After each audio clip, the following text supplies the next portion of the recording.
भारत मंडपम दिल्ली में आयोजित परीक्षा पे चर्चा के 7वें संस्करण में प्रधानमंत्री नरेंद्र मोदी जी ने भी स्टूडेंट्स का मार्गदर्शन किया। एग्जाम की चुनौती का सामना कैसे करें, कैसी तैयारी करें, कैसी जीवन शैली अपनाएं ताकि खुशी खुशी स्टूडेंट्स अपना बेस्ट दे पाए। पूरी नींद लेना, खान पान पर ध्यान, टीचर्स के सहयोग और संवाद से स्टूडेंट्स बेटर फील करते हैं।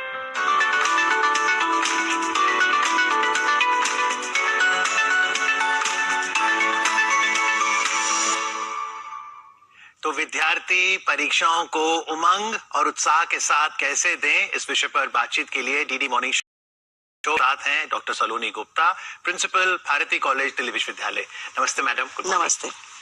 सो प्रोफेसर सलोनी, कि 80 के दशक में जब आपने स्कूल और कॉलेज के एग्जाम्स दिए और आज जब हम 2024 में बैठे हैं, एग्जामिनेशन स्ट्रेस क्या तब भी होता था, क्या अंतर आया है? देखिए, जब 80 के दशक में हम लोग एग्जाम दिया करते थे तो एग्जाम को जो है एक बेसिकली एकेडमिक असेसमेंट है। तो असेसमेंट का डर हर किसी को होता है जब भी उसको असेस किया जाता है। कितना भी ब्राइट स्टूडेंट हो उसको ये डर तो हमेशा रहेगा कि उसको असेस किया जाएगा। तो लेकिन उस समय हमारा डर जो है सिर्फ इतना रहा करता था कि हम परीक्षा में किस तरह का परफॉर्म करेंगे, अच्छे से अच्छे नंबर लाने हैं, क्लास में टॉप करना है या फर्स्ट आना है। लेकिन आजकल के अगर संदर्भ में देखें तो स्टूडेंट्स के पास बहुत सारे इश्यूज हैं। उनके पास बाकी स्टूडेंट्स क्या कर रहे हैं, किस तरह की मौज मस्ती कर रहे हैं, ये भी वो उनको स्ट्रेस है कि उनके बराबर चलना है, उनकी तरह के कपड़े पहनने हैं। अगर बहुत सारी वाइसेस हैं, उन पे बहुत प्रेशर है कि और उनके पीयर ग्रुप्स में बच्चे क्या कर रहे हैं, उसी के साथ उनको उसके साथ भी तालमेल रखना है, साथ ही में एग्जाम्स भी देना है। तो इसी तरह उनके पास टाइम तो वही है, उसी टाइम में उनको मौज मस्ती भी करनी है। उस मौज मस्ती में बहुत सारे एक बड़ा जो चेंज आया हुआ है रिलेशनशिप स्ट्रेस। बॉयज और गर्ल्स दोनों में अगर आप देखेंगे तो बॉयज को भी ये रहता है कि ये भी एक विषय है कि आपके पास गर्लफ्रेंड है कि नहीं है। तो वो भी एक, और गर्ल्स में भी ये इशू है।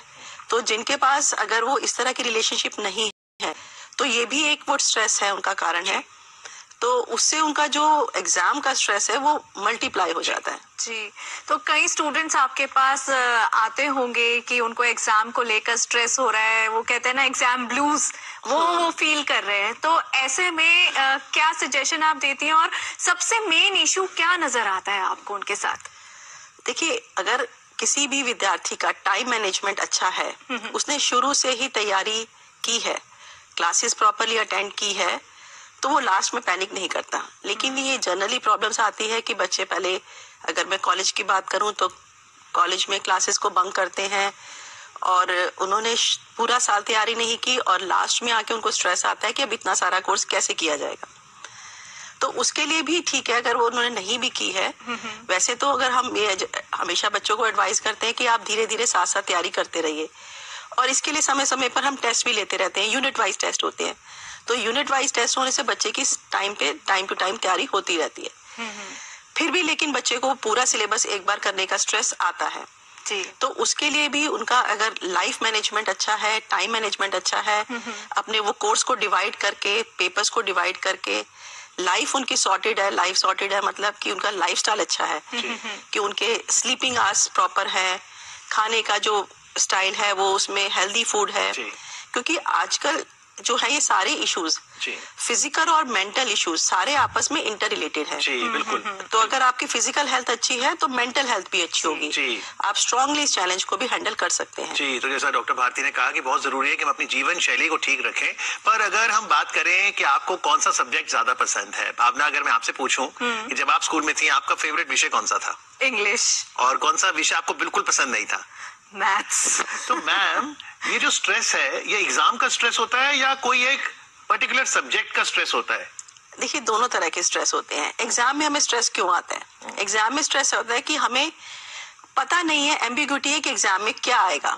तो ये जो स्ट्रेस है ना कि डेट शीट नहीं पता, एग्जाम कब होगा, किस एग्जाम में कितना टाइम मिलेगा, तो और एग्जाम क्वेश्चन पेपर क्या आएगा। तो अगर बहुत टाइम पे आ जाए और दूसरा अगर बच्चे अपना पास्ट क्वेश्चन पेपर्स को अच्छे से पढ़ लें, देख लें, तो उनको पता चल जाता है कि पिछले साल किस तरह के क्वेश्चंस आते रहे हैं, और अगर उसकी तैयारी ढंग से की जाए तो ये स्ट्रेस काफी हद तक कम किया जा सकता है। क्योंकि आप तो कॉमर्स की प्रोफेसर हैं, मान लीजिए डीडी मॉर्निंग शो कोई ऐसा विद्यार्थी देख रहा है जिसे कॉमर्स से बहुत डर लगता है, तो कॉमर्स की प्रोफेसर डॉक्टर सलोनी गुप्ता ये डर कैसे दूर करेंगे कि कॉमर्स रोचक विषय है? देखिए, कॉमर्स तो हमारी लाइफ से ऐसे जुड़ा हुआ है जैसे कि आपके शरीर में जैसे ब्लड होता है, तो कॉमर्स क्या है? कॉमर्स है कि मनी मैनेजमेंट है, बेसिकली बिजनेस मैनेजमेंट है। कॉमर्स में हम बेसिकली क्या बताते हैं, बिजनेस प्रॉब्लम्स क्या होती हैं, बिजनेस स्ट्रैटेजीज क्या होती हैं, बिजनेस के इश्यूज क्या होते हैं, बिजनेस के प्रोसीजर्स क्या होते हैं और उनका सोल्यूशन क्या होता है। तो अब आज अगर आप घर से चले होंगे, घर से चलने तक, यहाँ आने तक आपने कुछ ना कुछ खरीदा होगा, बेचा होगा, आपने टैक्सी हायर की होगी या गाड़ी से आए हैं तो पेट्रोल डलवाया होगा अपनी गाड़ी में, तो ये सब कॉमर्स है। तो कॉमर्स आपके विषय जीवन से ऐसा जुड़ा हुआ है कि अगर आप चाहें तो अगर अपने जीवन से ही सीखना चाहें, सुबह से शाम तक देखना चाहें, तो हर विषय से आप सीख सकते हैं। तो कॉमर्स तो एक ऐसा है जिससे कि आप जीते हैं रोज, तो उससे तो डरने का बिल्कुल भी कोई कारण ही नहीं है। जैसे टाइम वैल्यू ऑफ मनी बड़ा इंपॉर्टेंट कॉन्सेप्ट है, बल्कि 7 वंडर्स के बाद 8 वंडर तो कंपाउंड इंटरेस्ट को ही कहा जाता है। पर अगर मुझे नहीं समझ में आ रहा तो आप सरलता से कैसे समझाओगे? देखिए, मैं उसका एक बहुत सरल सा एग्जाम बताती हूँ। एक बहुत ही गोल्डन रूल है उसका, जैसे आपने कहा कि कंपाउंड इंटरेस्ट का एक बहुत ही सुंदर सा रूल है, 72 रूल ऑफ 72। रूल ऑफ 72 जो है ये सेबी ने भी एक्सेप्ट किया है। अच्छा, एक ऐसा रूल है कि आपको पता करना है कि आपका पैसा कितने साल में डबल हो जाएगा। तो आपको रिटर्न पता है कितनी उस पे आ रही है। तो अगर आपकी रिटर्न 8% है तो 72 को अगर आप 8 से डिवाइड करेंगे तो कितना आया? 72 को 8 से 8 9 are 72, तो आपका यानी कि 9 ईयर्स, तो आपका 9 यस, तो 9 ईयर्स में यानी कि पैसा आपका डबल हो जाएगा। तो आप 72 एक ऐसी मैजिकल फिगर है जिससे आप इन्फ्लेशन को जज कर सकते हैं, जीडीपी को देख सकते हैं, जैसा आपने बताया कंपाउंड में। अब आपको उल्टा सवाल ये है कि आपको साल पता है कि आपको कितने साल में अपना पैसा डबल करना चाहते हैं।